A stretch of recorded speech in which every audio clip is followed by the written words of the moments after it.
آپ کو پتہ ہے یا آپ نے سنا ہوگا، علماء نے ایک تجربہ لکھا ہے کہ اچھوں کی صحبت کے اثرات اچھے ہوتے ہیں اور بروں کی صحبت کے اثرات، اس لیے عام طور پر میں کہا کرتا ہوں کہ کوشش کیا کریں، نیٹ کی یہ دنیا ہے، آپ بغیر کسی معتبر عالم کے کسی کو نہیں سنیں، بھلے میں ہوں،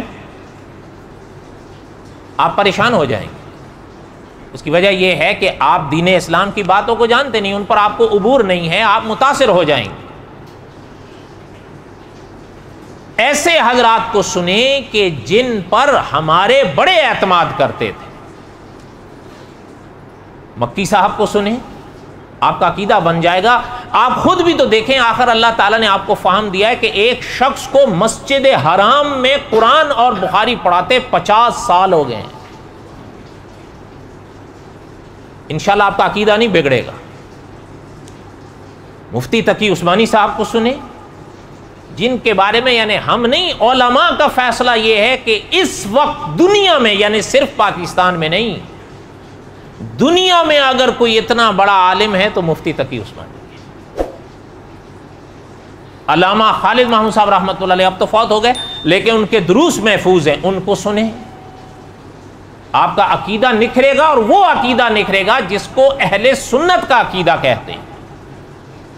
مولانا امین اکاڑوی رحمۃ اللہ علیہ کو فوت ہوئے 20-22 سال ہو گئے، لیکن ان کے دروس بہت ہیں، آپ ان کو سنیں۔ حالانکہ آپ ممکن ہے حیران بھی ہوں کہ وہ ایسے ایسے فتنوں سے آگاہ کر گئے ہیں جو اب آ رہے ہیں، حالانکہ ان کو سن 2000 میں فوت ہوئے۔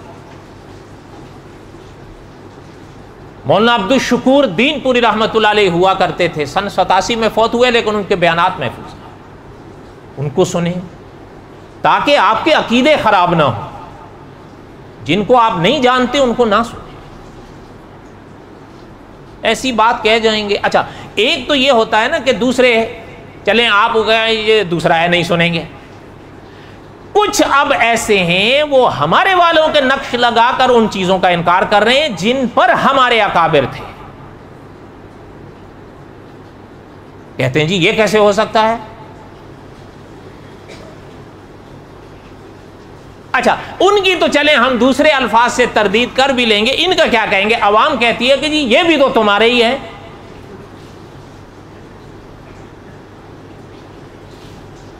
بس دعا کیا کریں کہ اللہ تعالیٰ ان فتنوں سے محفوظ رکھے اور اللہ تعالیٰ صحیح عقیدہ نصیب فرمائے۔